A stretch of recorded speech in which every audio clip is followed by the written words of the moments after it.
भल झील अनेक विश्वास करती दुनियार सबु प्रश्नर उत्तर रही सबु समस्यार समाधान रही एवं प्रगाढ़ उद्यम द्वारा अप्रकाश्य को आलोकित करे। मात्र प्रतिटी कालखंडे अनुत्तरित प्रश्न समूह और समस्या गुड़िक अपेक्षा करिथांती परवर्ती समय को। यह सत्य जे प्रश्नकर्ता और उत्तरदाता उभय कौन से समय अभाव न थांती। प्रश्नर दूली रे बसी ए समाज चिरकाल घुरुची एवं घुरुथिबो मध्य सबु वर्ग सबु बयसर मनीष असंख्य प्रश्नर सामना करुछंती अहरह। किंतु जे प्रश्न करे नाही समस्त प्रश्नर ठीक ठीक उत्तर दिए अथवा एमिति किछि करे नाही जहा छिड़े कर दिए प्रश्न से ही भल झील। अन्य एक लघु अर्थरे झीलटी स्वयं ही एक प्रश्न। एथिपाई दुनियार सबु जेजेमा यहाकू जटिल नकरी तुरंत समाधान हवा चाहती। ताहा हेउची सेमाने कौनसी स्थिति रे भल झीलटीए देखा चाहती। गुणरे कर्मरे व्यवहार रे सरल संस्कारी रूपे से उद्भासित हो उठू। जीवन रास्तार चलीगला बेले शत कदम फुली उठू एवं आशा करती जन्मर मृत्यु पर्यंत प्रति अवस्थारे प्रतिटी छकरे तार उपस्थिति सभी को आकर्षित करू। निज संसार को बांधि रखू निजर त्याग समर्पण और प्रेमर डोरी रे। पछकू फेरी चाहिए वैदिक जुगरे झीलटीए जन्म होगा थिला एक सुखद अनुभव। समाज रे तार आदर प्रतिष्ठा और सम्मान थिला अफुरंत। ता उपरे गढ़ी उठुला सुदृढ़ संयत और समृद्ध परिवारटीए। समाज रे अपूर्व समन्वय प्रतिष्ठा करिबारे से सहायक हेउतिला। स्वयंवर सभा कन्या सुना नारी स्वाधीनता और प्राधान्यता फल पुरुषर समकक्ष हो संतुलन रक्षा कर। मात्र परवर्ती कालखंड मध्यजुगर पर्दा पछरे रहिबाकू ताकू बाध्य करागला। बाल्य विवाह पुनर्विवाह प्रतिबंध बहु विवाह सती प्रथा और देवदासी प्रथा जो ये सब संभव है। यह सत्वे समय सारणी रे क्रमागत संघर्ष शिक्षा दीक्षा हरण फल राजनीति साहित्य और अर्थनीतिर नाना उपलब्धि सहित निजर आत्मसम्मान लाभ करने से आरंभ कला। जार फलश्रुति स्वरूप आधुनिक समय निजर स्वाधीन चिंताधारा द्वारा आत्मसम्मान आत्मनिर्भरता को पुंजी करी समाजर निजर व्यक्तित्व प्रतिष्ठा से समर्थ है। पूर्वपरि आउ गुरुत्व बहन कला नहीं भल झील प्रसंग। झीलटी जन्म होगा परे अनेक पर्याय गति करुथिबारु प्रतिटी थाकरे ताकू निजर स्पष्ट सुंदर आकर्षणीय पदचिह्न रखिबाकू उद्यम करिथाए। कन्या भगिनी पत्नी माँ परी मुख्य रूप सहित अन्यान्य बहु रूपरे ताकू निजर दायित्व कर्तव्य पालन करने पड़थिबारु यह निर्भर कला बेले सभी और सबु स्थिति को से न्याय दे पारेना। सेथिपाई भल झील रूपे समस्ते विवेचना करि पारंती नहीं। ताकू निजर रुचि आवश्यकता इच्छा और स्वप्न मान को साकार करने बेले ता सामने अनेक बाट गाड़ी छिड़ा हुंती। परिवार समाज सतीर्थंक सहयोग प्रति क्षेत्र में मिलेना।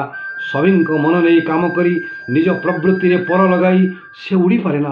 असहाय अवस्था से निजर एकांत मान को लुचई रखे अन्य अनेक पाखरे एपरिकी अति आपणार मनीष निकटरे। तेणु झीलटी को सबु बेले दोष करा जाए लुचेवा और मिछ कहवा जो। मात्र केही हेले तार अंतर्वेदना शुणी पारती नहीं। केउ स्थिति रे कहीं निजर व्यक्तिगत कथाटी से सार्वजनीन नकरी लुचेई बसुची केही हेले बुझी पारती नहीं। सेतेबेले गुण लगी जाए तार भल झील गुणरे। मिष्टभाषी सुंदर प्रतिवादहीन त्याग सर्वस्व झील वेशभूषा पोशाक परिच्छद चाली चलन आचार व्यवहार सबुठी सबुबले संभ्रमता फुटी उठुले ताकू भल झील कहुव बोली सभींकर धारणा। चलती समयर आवश्यकता को अणदेखा करी से अन्य जनकर निर्देश आदेश को जंत्रवत पालन करि जाउथिबो। सेमाने होई पारंती निजर बापा माँ भाई भौणी संपर्कीय पड़िशा अथवा शिक्षक सभींकर तीक्ष्ण आखिटी घूरी बुलुथिबो झीलटी उपरे। कौन सी कारणवशतः झीलटी विलंबरे घर को फेरिले पड़ोशी बाल्कनी रे दिशिगले कौन सी पुरुष बंधु सहित सर्वसाधारण रे बा सबुरी अलक्ष्य कथा हेले निजर संचित भावना को अन्य सहित सहभागी कराइले ତା ନିକଟରୁ ଭଲ ଝିଅର ମାନ୍ୟତାଟିକୁ ଅଚିରେ ପ୍ରତ୍ୟାହାର କରି ନିଆଯିବ। ଆଉ ପାଶ୍ଚାତ୍ୟ ରୂପ ଭେକ ଧର୍ମ ଧାରଣାକୁ ସାମାନ୍ୟ ଉପଯୋଗ କଲେ ଭାରତୀୟ ସମାଜ ସହଜରେ ଗ୍ରହଣ କରିପାରିବ ନାହିଁ। ନିଜର ସ୍ୱାଧୀନ ମତ, ସ୍ୱତନ୍ତ୍ର ଚିନ୍ତାଧାରା, ରୁଚି ଓ ପ୍ରବୃତ୍ତିକୁ ସାକାର କରିପାରେ କି ଭଲ ଝିଅଟି? ସତକୁ ସତ କହିବା, ନୀତି ପ୍ରତିଦିନ ବସ୍ରେ, ଟ୍ରେନ୍ରେ, ସ୍କୁଲରେ, କଲେଜରେ, ଅଫିସରେ, ବଜାର ଘାଟ ସର୍ବସାଧାରଣ ସ୍ଥାନମାନଙ୍କରେ ସାମ୍ନା କରୁଥିବା ଦୁର୍ବ୍ୟବହାର ଓ ଉଶୃଙ୍ଖଳତାକୁ ଝିଅଟି ପ୍ରକାଶ କରିଦେଲେ ତାର ପରିଣତି ହୋଇଉଠେ ଅତ୍ୟନ୍ତ ଦୟନୀୟ। ସମାଜର ଠିକାଦାରମାନେ ସୁଦ୍ଧା ନିଜ ମାପଦଣ୍ଡରେ ମାପି ଚାଲିଥାନ୍ତି। କ'ଣ ପିନ୍ଧିଲା, କେମିତି ପିନ୍ଧିଲା, କୁଆଡ଼େ ଗଲା, କାହିଁକି ଗଲା, କ'ଣ କହିଲା, କାହାକୁ କହିଲା ଏବଂ କେମିତି ବଞ୍ଚିଛି, କାହା ପାଇଁ ବଞ୍ଚିଛି। ପର୍ଦ୍ଦା ପଛରେ ରହି ସେ କେବଳ ମିଟି ମିଟି ଆଖିରେ ଦେଖିବ, ସମସ୍ତ ଉଶୃଙ୍ଖଳତାକୁ ପିଇଯିବ, ସତେ ଯେପରି ତ୍ୟାଗ, ସମର୍ପଣ ଓ ସହ୍ୟ କରିବା ତା ପାଇଁ ସେ ଜନ୍ମ ହେଇଛି। ଆଧୁନିକ ସମୟ ଆଜି ହାତ ପାହାନ୍ତାରେ ଆଣି ପହଞ୍ଚେଇ ଦେଇଛି ନାନାଦି ଭୋଗ୍ୟ ବସ୍ତୁ। ବିଶ୍ୱ ଆଜି ପରିଣତ ହୋଇଯାଇଛି ଏକ ଗାଁରେ। ପ୍ରାଚ୍ୟ ପାଶ୍ଚାତ୍ୟ ମଧ୍ୟରେ ଦୂରତା କମିଯିବା ସହିତ ପୁରୁଷ ତୁଲ୍ୟ ନାରୀର ଯୋଗ୍ୟତା, କର୍ମକୁଶଳତା, ଅଧିକାର ଆଜି ବେଶ ବାରି ହେଇ ପଡ଼ୁଛି। ସଶକ୍ତ ହେବା ସହ ଆଉ ଝିଅଟିଏ ସତରେ କ'ଣ ଅପେକ୍ଷା କରୁଛି କି? କିଏ କ'ଣ କହୁଛି, କାହିଁକି କହୁଛି, କେମିତି କହୁଛି? ଖରାପ ଝିଅ କହି ଡିଣ୍ଡିମ ପିଟିଲେ ସେ ଅସହାୟ ହୋଇପଡ଼ୁଛି କି ଆଜି? ନିଜର ଭବିଷ୍ୟତ ଗଠନ ପାଇଁ ନିଜର ଶିକ୍ଷା, ଦୀକ୍ଷା, ଅନୁଭବର ଯଥାର୍ଥ ମୂଲ୍ୟ ସେ ଠିକ୍ ଠିକ୍ ବୁଝି ଆଜି ବିନିଯୋଗ କରିପାରୁଛି। ଅର୍ଥନୈତିକ ସ୍ୱଚ୍ଛଳତା ତାକୁ ସ୍ୱାବଲମ୍ବନ କରିବା ସହିତ ସମକକ୍ଷ କରିଦେଇଛି ପୁରୁଷ ସହିତ। ଭବିଷ୍ୟତ ଗଠନ କରିବାକୁ ଗଲାବେଳେ ଝିଅଟି ବି ଆଜି ଖୋଜୁଛି ଭଲ ପୁଅକୁ, ଭଲ ପରିବେଶକୁ, ଭଲ ଅଫିସକୁ, ଭଲ ପରିବାରକୁ। ସଜ ପଖାଳରେ ପୋକ ପକାଇବା ପରି ଚରିତ୍ର ହନନ କରିବା ଅଥବା ଭଲ ଝିଅର ମୋହର ଲଗାଇବା ପାଇଁ ଅହରହ ଘୁରି ବୁଲୁଥିବା ଲୋକଙ୍କ ସଂଖ୍ୟା ଆଜି ଧୀରେ ଧୀରେ କମି କମି ଆସୁଛି।